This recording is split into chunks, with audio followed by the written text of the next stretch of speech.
کہ first of all ان پاکستان ہم لوگ یہ سنتے ہیں کہ جو رزق ہوتا ہے وہ عورت کی وجہ سے ہوتا ہے اور اولاد ہسبینڈ کی وجہ سے ہوتی ہے، مطلب یہ کلاسیفائی کیا ہوا ہے.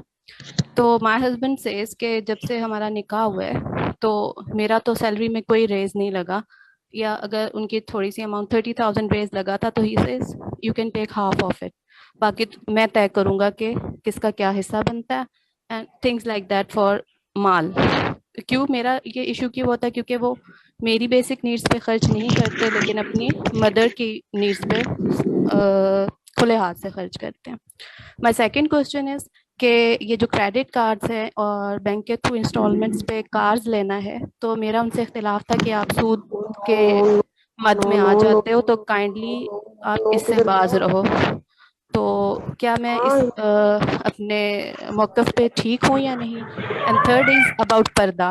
ان کا کہنا ہے کہ چہرے کے پردے کا حکم قرآن میں کہیں نہیں ہے، یہ تفسیروں میں ایسے ہی آ گیا ہے، ہر ایک کا اپنا اسکول آف تھاٹ ہے، تو تمہیں اپنے دیور سے پردہ نہیں کرنا چاہیے.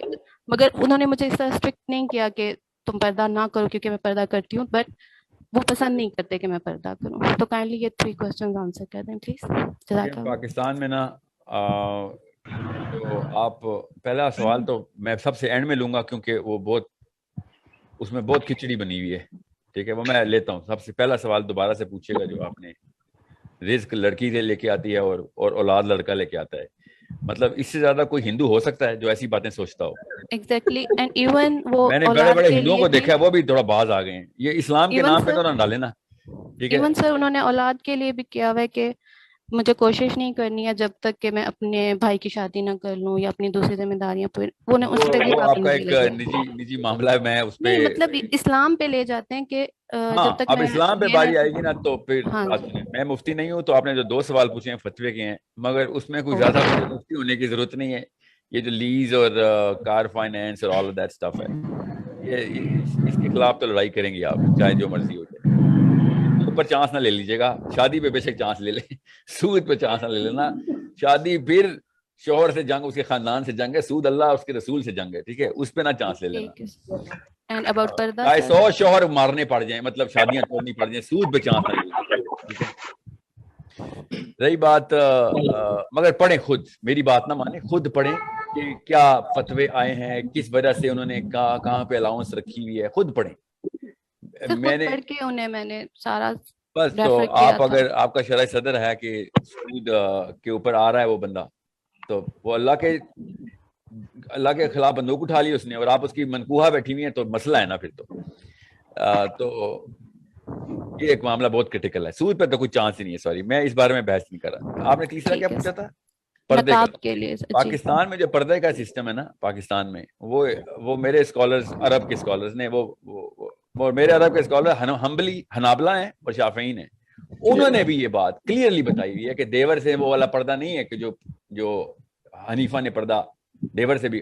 بائی دا وے حنیفہ نے بھی دیور کا لفظ ایسے نہیں استعمال کیا ہے. پاکستان میں تو دیور سے پردہ کون سی حدیث میں نعوذ باللہ لکھا ہوا کہ دیور تو ایک موت ہے، کہ دیور سے پردہ زبردستی وہ پردے کے اوپر فٹ کر دی ہے. آپ غور سے سمجھیں اس بات کو کہ میں پردے کا، میں مفتی نہیں ہوں تو اس لیے میں فتویٰ نہیں دیتا چہرے کا پردہ ہے یا نہیں ہے. وہ تو مفتیوں سے پوچھیں، آپ جس مفتی سے باقی کے سارے فتوے لے رہے ہیں یہ بھی اسی سے لیں گے، خالی مرضی کی چیز میرے سے نہ لیں. مگر میرے اسکالرز نے بہت ہی کلیئر سورہ نور کی آئیڈینٹیفیکیشن اور سورہ احزاب کو کلیئرلی کر کے بتا دیا تھا، اور بہت سینسیکل آرگیومنٹس ہیں. اور عرب کے تمام اسکالر صحابہ کے تمام تر ایویڈنس، صحابہ کی لائف میں نبی اسلام کی موجودگی میں جس طریقے سے خواتین پردہ کر رہی تھیں اور جس طریقے سے وہ نہیں کر رہی، جو حصہ جسم کا نہیں دکھا رہی تھی، وہ ثبوت ہمارے پاس ہیں. اب اس کی احتیاط یا احتیاطی تدابیر میں نیچے پاکستان میں کیا انفورسمنٹ ہے وہ یہ لوگ ہی جانے. میں اسلام میں نہیں ڈالنے دیتا ان باتوں کو، ایٹ لیسٹ اپنے دائرہ اختیار کی تمام تر خواتین کو، کہ وہ والی چیز زبردستی نہ کر دینا. بہت ضروری کوشچن ہے میرا. سر تو آپ کی نظر میں پردہ ہے یا نہیں ہے چہرے کا؟ میری نظر میں دیور سے پردے کا چہرہ نہیں ہے. جی اوکے سر، جزاک اللہ. میری نظر میں، مگر میں مفتی نہیں ہوں سر، میں مفتی نہیں ہوں. السلام علیکم سر. میرے اساتذہ نے مجھے کنونس کیا اس بات کا. تو دیور موت کا کیا مطلب ہے سر؟ السلام علیکم سر، پلیز آپ میرا خلوت کوشچن میں دیور کے ساتھ خلوت میں دیور کے ساتھ وہ والی کیجولنس نہ رکھیں، اور اس میں پردے کا نہیں معاملہ، اس میں اس انٹریکشن کا معاملہ ہے کہ دیور کو کیجول نہ لے لینا. There are so many things جہاں پہ فائن لائن ہے، وہ کراس نہ کر لینا. معاملہ خطرناک ہے جی. السلام علیکم سر. حدیث میں بھی وہ خلوت کا ہی کانٹیکسٹ ہے، ٹھیک ہے. جب دیور موت ہے نا، وہ خلوت کے کانٹیکسٹ کے اندر یہ حدیث ہے. تو سر وہ دوسری اندر جو فرسٹ کوشچن تھا، پلیز اس کو بھی ایڈریس کر دیں. عورت کے قسمت سے رزق آتا ہے اور ہاں جی میں ادھر ہی آ رہا ہوں. سب سے پہلے تو یہ میں بتا دوں کہ رزق جو ہے نا، وہ پیدائش کے وقت لکھا جاتا ہے، شادی کے وقت نہیں، ٹھیک ہے. یہ یاد رکھیے گا. تو یہ تو ہمیں پتہ ہے کہ رزق پیدائش کے وقت لکھا جاتا ہے نا، ٹھیک ہے. تو شادی جس کے ساتھ بھی ہونی ہے، وہ تو پیدائش کے وقت لکھ کے لائی ہوئی ہے.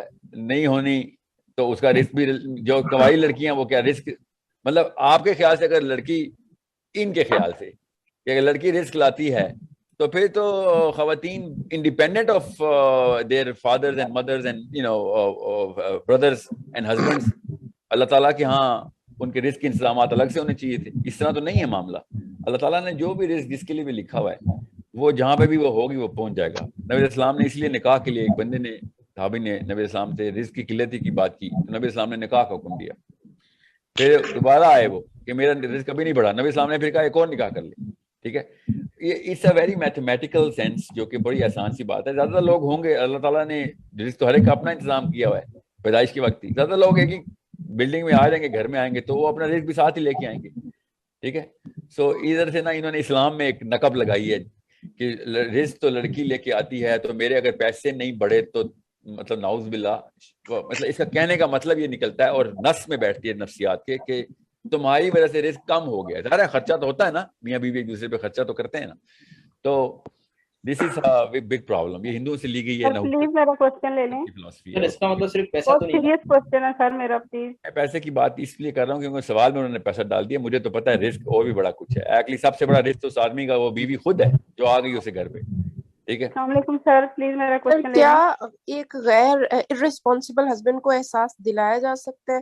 اگر ہاں تو کیسے؟ رسپانسبل بیوی کو احساس دلانا ہے اسی طریقے سے رسپانسبل، بلکہ زیادہ احساس دلائیں گے ایک غیر ارسپانسبل ہسبینڈ کو، کیونکہ اس پہ ذمہ داریاں زیادہ ہیں. عورت پہ وہ ذمہ داری بیوی نہیں ہے. کیسے؟ جیسے اس کو احساس دلایا جائے وہ ارسپانسبل ہے. اس کی لسٹ میں بہت اینڈ پر ہیں بیوی بچے، باقی اس کو سب پتا ہے. میں آتا ہوں اس کے اوپر، میرا پارٹ آف دا سیشن ہے. ٹھیک ہے. اور سر دوسرا یہ کہ اگر ایموشنلی ڈسکنیکٹ ہے وہ اپنی بیوی کے ساتھ، تو اسے کیسے، مطلب اس کے لیے ہمارا پلان آف ایکشن کیا ہوگا اگر وہ ایموشنلی ڈسکنیکٹ ہے؟ وہ میں بتاتا ہوں. ایموشنل ڈسکنیکشن کی پیچھے کاز ہوتی ہے، وہ میں آپ کو بتاتا ہوں ابھی.